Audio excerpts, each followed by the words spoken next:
Okay, so like we said, the sequence that we're going through now for me, really, really good. You're getting yourself set to the golf ball pretty much exactly the same every time, which is great. Gives you a good sort of basis to start from. Club down and gripping the club. You're set up with your feet now. Posture-wise, all the boxes there. Definitely a good tick for me. Yeah, you've got yourself in a nice start position there, okay? Backswing-wise was fine. We're taking the golf club back to a pretty good position there now in both cases, okay? So half of the golf swing now was completed.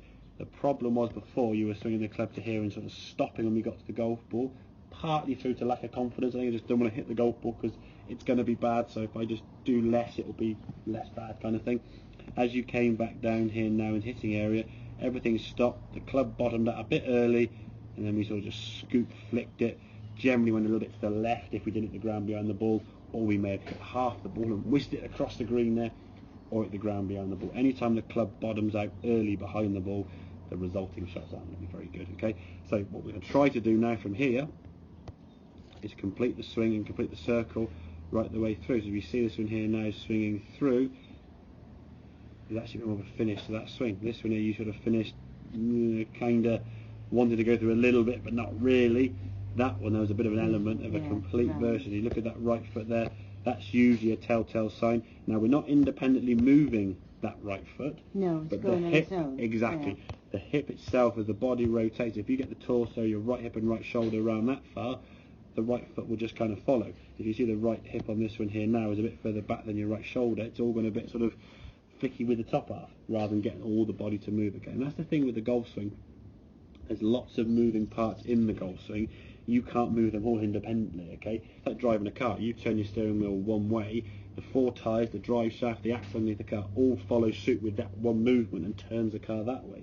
If you had to try and independently move all four tyres, you wouldn't get very far, would you? Okay, so we move one thing to get the torso moving better, get the strike point, as we said, so the club is going to be bottoming out after the golf ball rather than behind the ball, because if the club hits the ground early, especially in the winter and the ground's still being a bit soft now coming to spring, if we hit the ground behind the golf ball, you're going to be a daft shot. Exactly, it digs in the ground, it's going to go nowhere, and then the ball travels 10 feet in front of you, 15 feet in front. You sort of trudge forward in a bit of a upset, frustrated move, and then the next one you go, right, I just missed the ground, this next one, and you miss the ground, hit half ball, and it shoots across the green like a rocket, and then you're going back and forth like a yo-yo. So hitting the ground is a good thing, it's where you hit the ground, okay?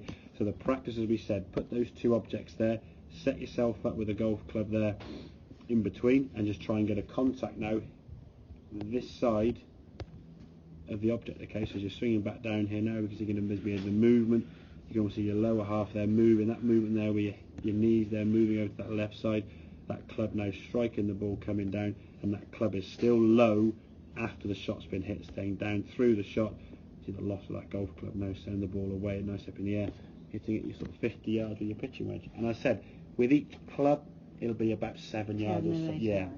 I wouldn't be looking to try and go 10, 12 yards between each club, because, again, after that sort of threshold, you'd be hitting your 5 iron at 130 yards. It was just not going to be happening. 100 yards would be your 5 iron, I guess, wouldn't it, roughly speaking? That'd be about 5 iron for you? 100-ish, 90? I don't know, I have to look at them. But these, yeah. But the judging distances. Yeah, I mean, that I think is something that's why I asked you. Yeah, I think with something, if you can know how far each club goes, have an understanding of what your clubs are going to do, at least then you've got a good idea. Well, I've written... You got a chart, yeah? I've got a little thing. Brilliant. Chart of So my what? own, So roughly what sort of distance are we looking at with your 7 or your 5 iron, would you say? What would I take on my 7 and my 5 iron? Because I would... probably about 100. Yeah.